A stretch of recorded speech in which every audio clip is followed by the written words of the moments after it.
अस्सलाम वालेकुम नाज़रीन, महरान टीवी न्यूज़ में अवां के भलीकार माहिया फराशा सब खां पहिरियां हिकु नज़र हेडलाइन ते।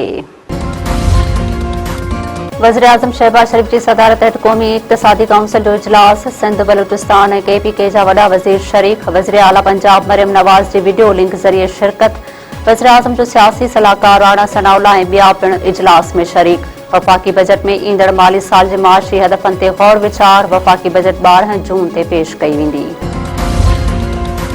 नवाज़ लीग ऐं पीपल्स पार्टी विच में माशी फार्मूले ते इतफ़ाक़। NFC ऐं बेनज़ीर इनकम सपोर्ट प्रोग्राम सां छेड़छाड़ न कई वेंदी। सूबा गॾिजी 10 खरब रुपयनि खां वधीक माली वसीला वफ़ाक़ खे ॾींदा। ज़रियनि मूजिबि इसाक़ डार जी सदारत हेठि टेक्निकल कमेटियुनि विच में ॻाल्हियूं कामयाब थी वयूं आहिनि।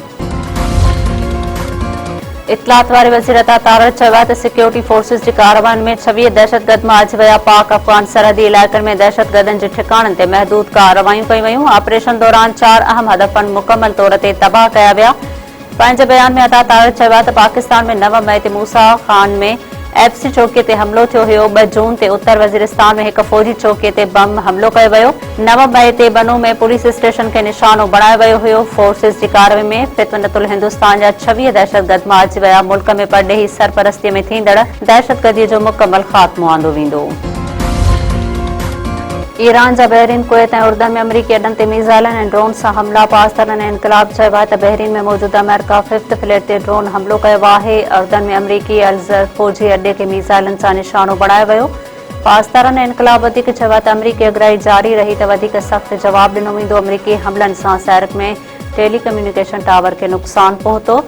ईरान बुशहर सूबे में अमेरिका जो ड्रोन तबाह करे छॾियो। उर्दन, बहरीन, कुवैत ऐं अमरीकी इख़्तियारनि पारां ईरानी हमला नाकाम बणाइण जी दावा। अमरीकी फ़ौज जा राति देर सां ईरान जे मुख़्तलिफ़ इलाइक़नि मथां फ़िज़ाई हमला। अमरीकी सेंटकॉम चयो आहे त कार्रवाई हेलीकॉप्टर हमले बैदि सदर ट्रंप जे हिदायत ते कई वई। ईरान ख़िलाफ़ फ़िज़ाई हमला मुकमल करे वरिता आहिनि। अमरीकी सदर डोनाल्ड ट्रंप चयो आहे त चाहियूं था त हेलीकॉप्टर किराणे जो भरपूर जवाबु ॾिनो वञे। सैरक ऐं हुर्मुज़ जे ओभर वारनि इलाइक़नि में अमेरिका पारां हमला कया विया। खॾड़े वेझो जवाबदारनि नौजवान खे कारे इल्ज़ाम हेठि क़त्ल करे छॾियो। ॻोठ अली अकबर में पाणीअ जे वारे ते वियल इस्माइल मरी तशदुद करे क़त्ल। कारे जे इल्ज़ाम हेठि आयल शहर बिरादरी जे औरत, मुड़ुस ऐं ॿियनि हथां सिरूं हणी मर्निंग। पुलिस पहुची मक़तूल नौजवान जो लाश पोस्टमार्टम बाद वारसनि हवाले कयो। वाक़िए जी मुख़्तलिफ़ रुख़नि खां जांच शुरू।